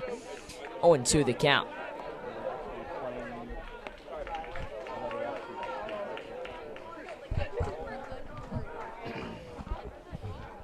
No balls, 2 strikes, and 2 out. Hogan looking to retire at Ludlow without a run for the second straight inning. So he comes to set and deals a pitch upstairs. 1-2 the count. There's a reason why it's only happened once today. Ludlow has just been so fantastic offensively, not just this game, all season long. Everybody in the media and that's come to a game has really sung their praises as that ball dies foul down the first base line and out of play. As good as the defense has been, the offense has really stepped up this year. And a couple of years ago, remember they had an undefeated JV team. All those players now jumping up to watch them play here on varsity. And incredible what this team has done. Swing and a miss, Camara is gone, and that'll end the 5th inning. To the 6th we go. Only 2 at-bats left. Ludlow 6 outs from a trip to the second round of the Class LL State Tournament. We're back in just a bit here on WFLD.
Couple of substitutions, most importantly, Jamie Flink is the new pitcher. His first pitch to Austin Stewart is cut on and missed, 0-1. Chris Benson will move out to right, and Brian Kermidjian goes from right to left. Cut on and missed, 0-2. Flink quickly ahead of the count against Stewart. Ludlow girls lacrosse leads Connor 13-7 to the end of the first half, so it looks like they are on their way as Flink strikes him out on 3 pitches. Good start for number 4 out on the mound as here comes Christian Hardiman, the center fielder. Number 12, Christian Hardiman. As I was saying, looks like Ludlow girls lacrosse is well on their way to a second-round date with Darien in the state playoffs. So a good start so far to our state playoff season is the count 0-1 to Christian Hardiman.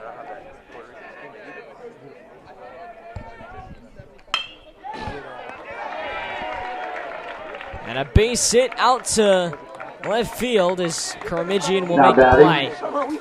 That will bring up the DH, Mason McKay. Mason McKay. Everybody first pitch swinging on Flink.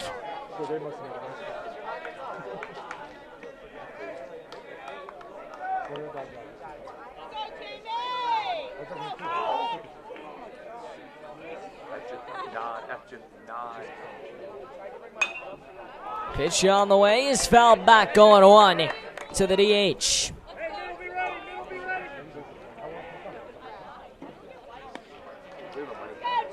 It doesn't determine the nomination. It's just like Bill. I have to divide it up and then I can run it through. So we'll check him back at first. Safely Because most of the time I count it. diving in is Christian Hardiman.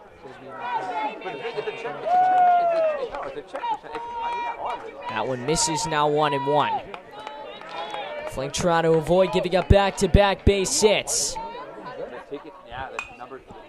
Pitch on the way is fouled back again, and it's to 1-2.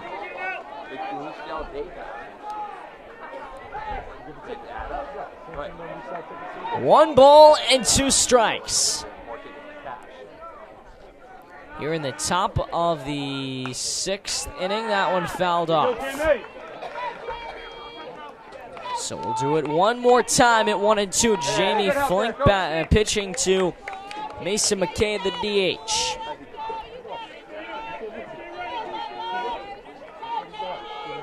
He comes to set, looks him back at first, winds, deals. It is cut on and missed for strike 3. Thought it may have been a drop third strike, but it was not, and McKay is retired. And that'll bring up Matt Robb. 2 strikeouts so far for Jamie Flink. Here comes Matt Robb, the second baseman. Matt Robb.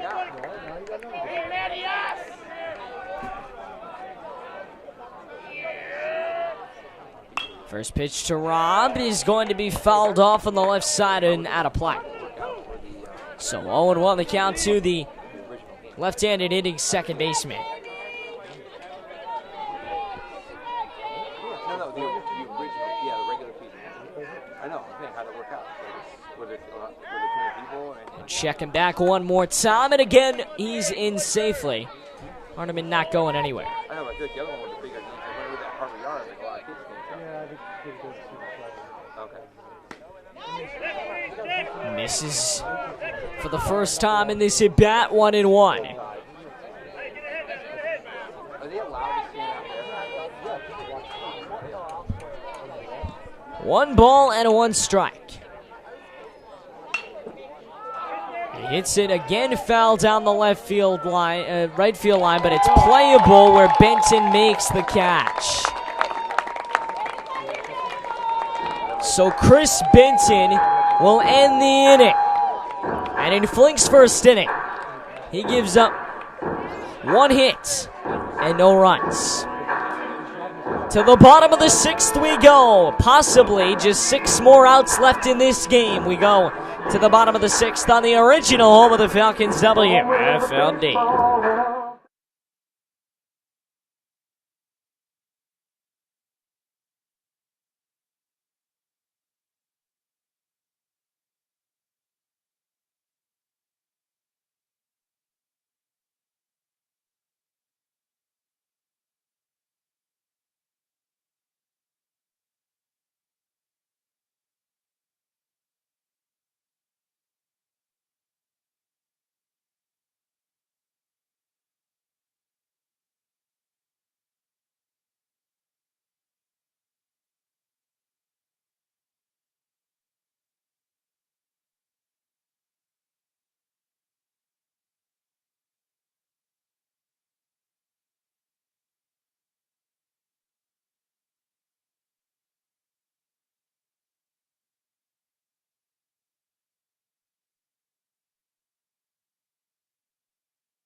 Benson. Only 6 innings left in Warde's season unless they can come up with 5 runs. They need 3 defensive outs before they have a chance, though. And the first batter they got to face, Chris Benson, who's now the right fielder, and he jacks one deep into left field, and forget about it! Chris Benson on the first pitch of the at-bat. Goodbye! 7-1 Falcons. Wow. He's hit some big home runs before, including a grand slam against Staples, but this is just pouring gasoline on the fire.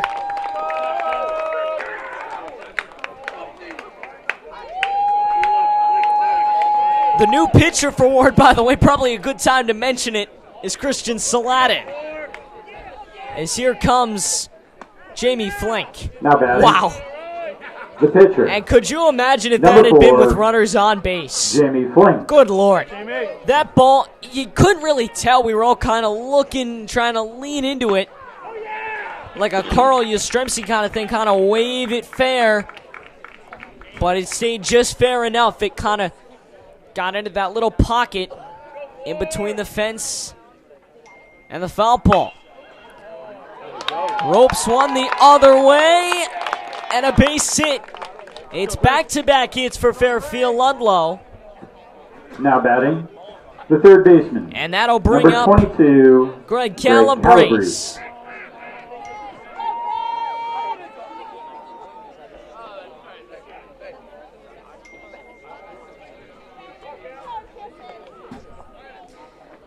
Wow. Benson homers. Flink singles. And Calabrese with no. So 2-0 the count. Boy, this has been one rough inning. Here comes the 2-0 with Flink leading off second. It's a check swing again, gets by the catcher. Flink takes a long turn around third, but stays right there.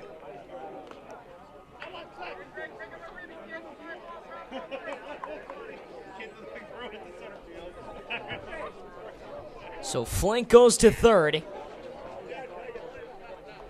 Calabrese still with an opportunity on a 3-0 count, as they will say he did not go around on that last pitch. Here comes the 3-0. In for a called strike. 3-1. What a day it's been. The rain has held off just long enough as he pops one up on the infield, a high pop-up, and it's caught over at second base by Matt Rott. So the first out of the inning. Now batting. You get the sense that Warde is just so deflated at this Number point. 16, Tom Stasko. Excuse me.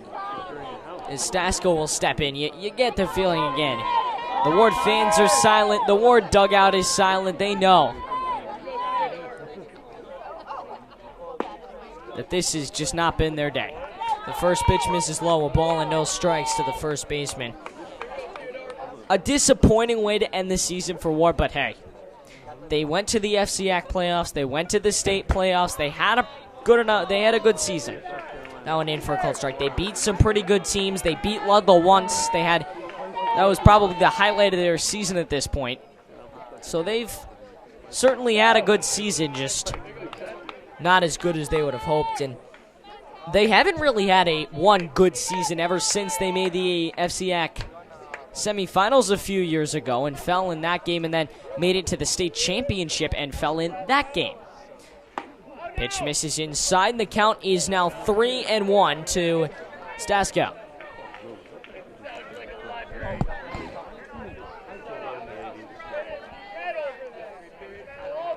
Three balls, one strike, and one out. Here it comes. Misses outside and a walk. Now batting. And that will bring up the catcher, Blake Number Benway. 10, Blake Benway.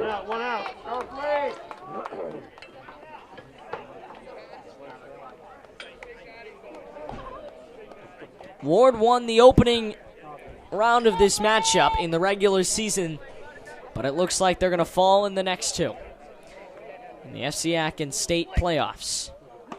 Misses inside, and the count 1 ball and no strikes. And at this point, Ludlow going to try and just enjoy the presumed victory. Pops it up on the left side and foul. 1-1 the count.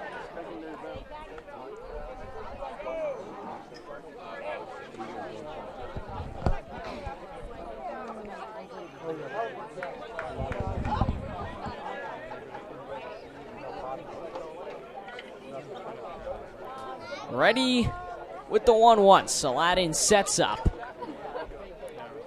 And deals outside of the count, 2-1.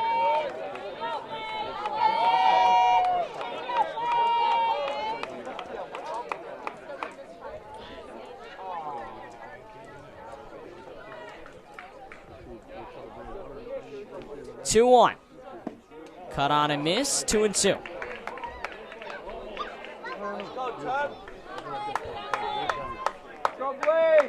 Two balls and 2 strikes to the lefty catcher, who's had a season to remember, his junior year too. So he will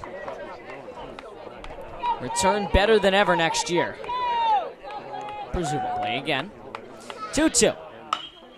Ripped down the right field line and foul. So we'll do it again for Benaway at 2-2.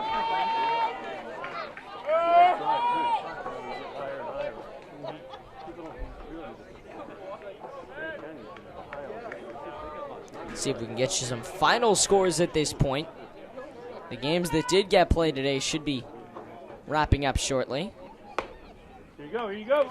Misses again. 3-2. The count full to the catcher.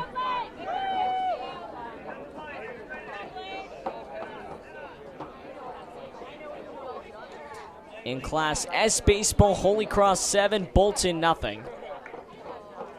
In baseball also, Ledyard 10, Plainfield nothing as Benway walks and loads the bases up.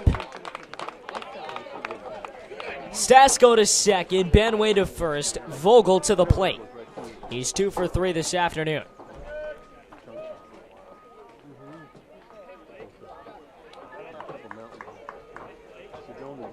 Foreign wins their game 8-3.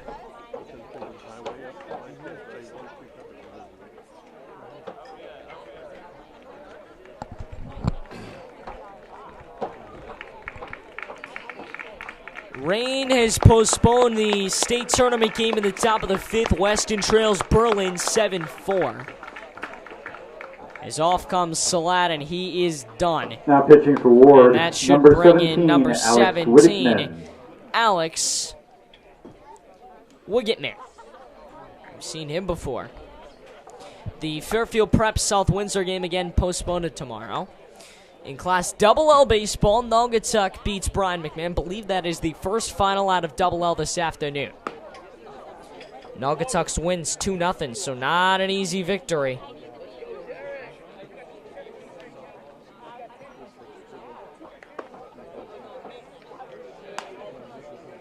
New Canaan and Fairfield Warde girls lacrosse about to get going.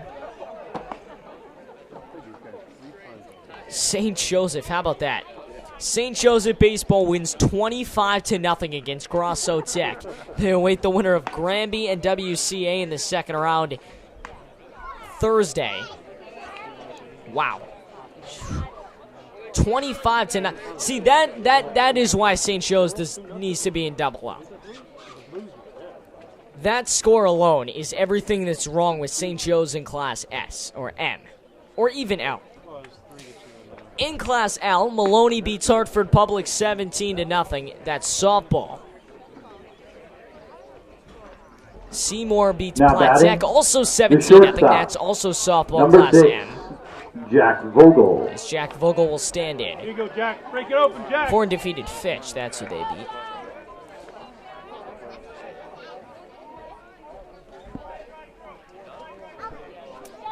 Daniel Hand Golf wins the SCC tournament. They're a 19-stroke win, the largest in SCC history, as Vogel will pop out on the right side for the second out. Come on, Derek. Go, Derek. Now batting, And that'll bring up Derek fielder. Tallman for what could be Number his 1, final at bat of this game. Derek Tallman.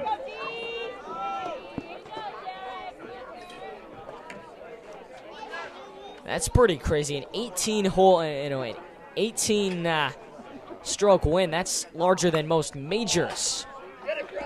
Most major winners, as that one's foul back. So kudos to them. We'll get you more as we move along. Plenty of state tournaments, plenty of conference tournaments, as we talked about. Ludlow looking like they're about to run away with this one, though.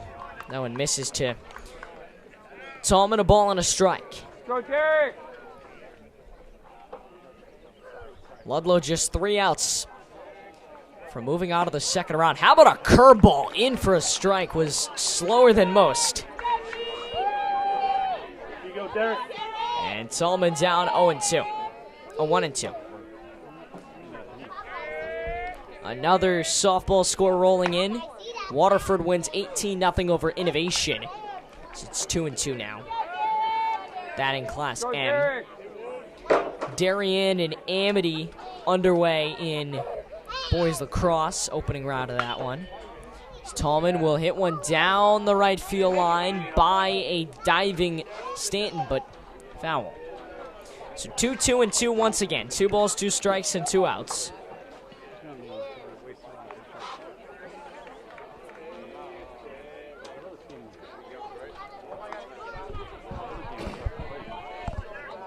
And they will.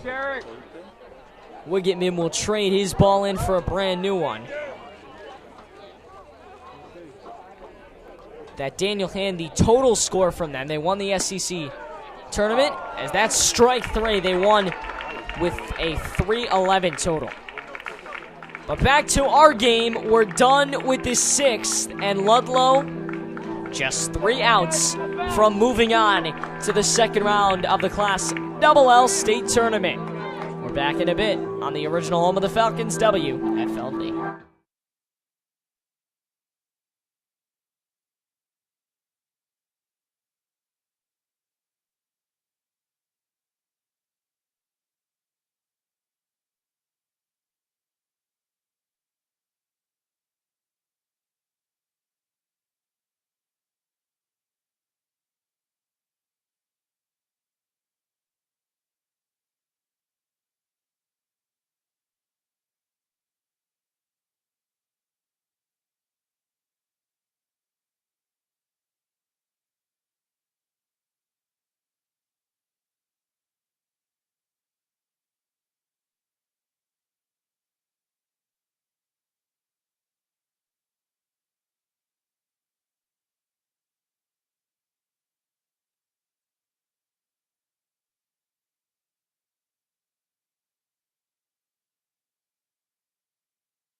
The Falcons are 3 outs from a trip to the second round of the state tournament. That game would be here on Thursday. They would play the winner of East Hartford and Simsbury. Whoever wins that game, that's being played tomorrow. Number 16, but today, Ludlow again. 3 outs, all they need. Jamie Flink back out for his second inning of work. After the Falcons get one on a Chris Benton solo blast in the 6th. Just some insurance run. Flink struck out 2 and retired 3 of 4 in that last inning. And the first pitch to Finn Mobley is foul back to the right side and out of play. It's Mobley, Stanton, and O'Hara, 7, 8, 9. Trying to keep Warde's season alive for at least another inning. That one is going to be in for a cold strike at the knees, 1-1. Stanton upset with the call. 0-2. 0-2 pitch. Little ground ball down the third base line, but foul. It looked just by eyeballing it like it was fair, but on second glance, it did roll foul. So Mobley is brought back to the batter's box with an 0-2 count. Again, Stanton on deck, O'Hara in the hole, and then the top of the order with Ben Steele. Warde hitting has really come alive in the last few innings, but they need a whole lot more than just good here in this 7th. Trailing by 6. As Flink missed high, now the 1-2. That one is crushed into left field. Trailing over to get it is Kermijian. 1 down, 2 to go, and Owen Stanton will stand in with 1 away. Now batting, the first baseman, number 21, Owen Stanton. That'll bring up Owen Stanton. He is the first baseman. Although at this point, he is a batter with an opportunity to keep Warde's season alive. He fouls it off on the right side and out of play. No balls in his strike to the righty.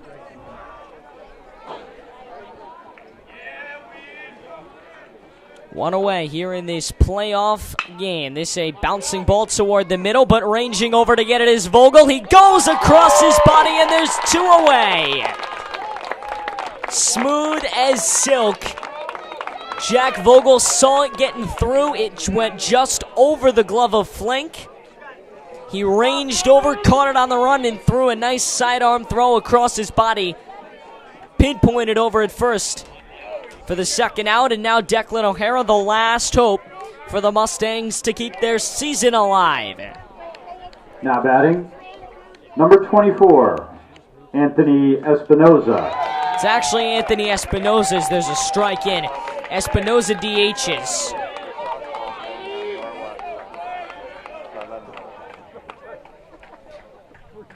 The 0-1-2 misses in the dirt. Flink has had control over these last inning, over this last inning in 2/3.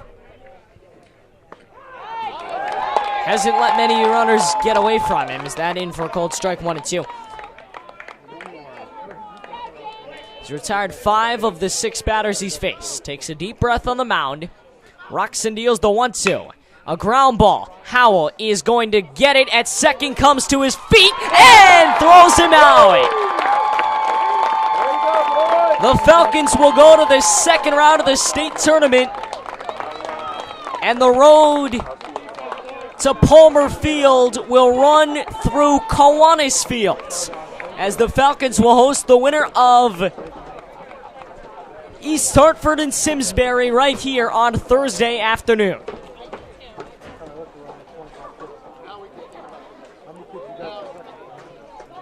You love how it ended with great defense, because in a game like this where you see home runs and doubles and triples and big hits, the defense really gets overlooked.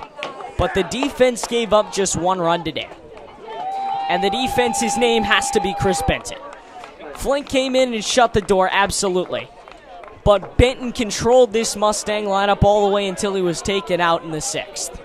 Excuse me, in the 5th. And a crazy afternoon, one that we really thought was going to get washed away, ends with a Falcon victory and sunny skies starting to poke through here at Kiwanis.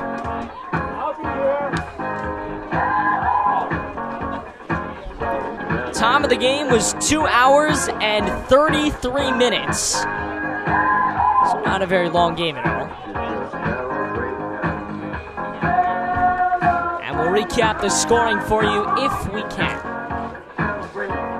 Chris Benson gets the win, Brett Lauterbach gets the loss. Both starting pitchers. Lauterbach got off to a rocky start after Benton mowed everybody down, retiring 3 of 4 in the top of the first inning. Lauterbach came in and in the first faced 8 of the 9 Ludlow batters. The first 4 batters he faced would come around to score, Tallman, Howell, Camara, Benton. 2 of them reaching on errors. Flink on a double that brought in some runs. And then Calabrese, Stasko, and Benway all being retired. At the end of the first, it was 4-0 Ludlow. Chris Benson came in, got a 1-2-3 inning in the second. Was able to keep the score 4-0 going to the bottom of the second inning. The Falcons would get another. Jack Vogel led the inning off with a base hit and would come around to score. Then in the third, Steele was retired. Stanton reached on a single. Stanton led off with a single. O'Hara grounded into a fielder's choice. Steele flew out, and then Stanton was thrown out to end the inning. Bottom of the third inning, Flink led off with a base hit. Then Calabrese, Stasko both retired. Benway walked. Vogel singled to bring Flink in. Vogel singled and then Tallman singled to bring in Flink, and then Howell was retired. So Ludlow got another in the third, making a 6-0 game through basically half the ball game. We go to the fourth. Benson just more. Well, that was really the first inning that Ben was not totally dominating. Retired the opening batter. Then Austin Stewart doubled. He would come around on a Mason McKay single to score the only run that Ward would get all afternoon. And then Rob was retired to end the inning. In the Ludlow portion of the fourth, shortest inning they would have, despite leaving the bases loaded, they would not get a run. They would not get a run to the fifth either. Going to the top of the fifth, 3 of 4 batters for Benson, again, retired. He started to get back into his dominant stage. That would be his last inning of work. He goes 5 innings and gets the victory. To the 6th, we went. After Ludlow was blanked in the 5th, we went to the 6th. Flink came in, 2 strikeouts. Would retire 3 of his 4 batters in that inning. Ludlow would get 1 back, just insurance run in the 6th on a Chris Benson leadoff home run. And then Flink came in to seal the deal.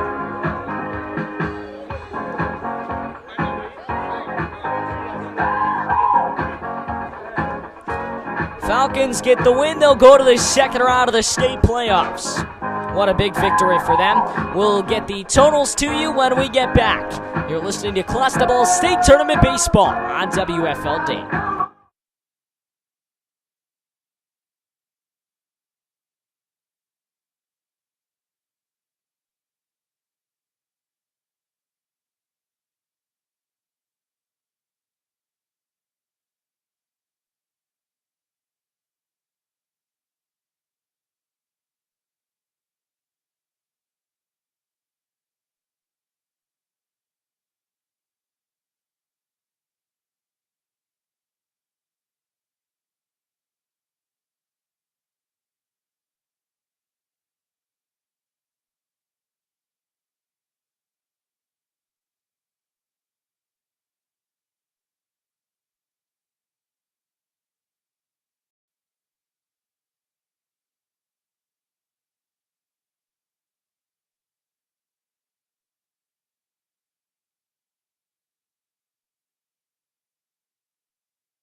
We're back recapping a fantastic day of baseball here at Kiwanis Field. Aiden Blank inside our cozy little press box that has remained warm throughout the afternoon despite it being a little chilly outside. Final totals for the Mustangs as Brett Lauterbach gets the loss. 1, 6, 2, and 3. A run, 6 hits, 2 errors, and they leave 3 on base. For the Falcons, 7 runs, 9 hits, no errors, and they strand 11 runners on base. Think about that. They win by 6, and they still leave 11 runners on base that did not score. 2 innings, they left the bases loaded. So an incredible afternoon for the Falcons. We will be right back here for Ludlow and either East Hartford or Simsbury. That game is here on Thursday. Should be a real good one as the Falcons will have an opportunity to make themselves one of the best 8 teams in the state and head to the Class XXL quarterfinals. Should be a very enthusiastic crowd on hand, as there was today. So for our entire crew at Kiwanis Field, I'm Aiden Blank saying have a great rest of your day, and we will see you on Thursday for Ludlow and the winner of Simsbury and East Hartford in the Class XXL state tournament. Have a great rest of your Tuesday, everybody.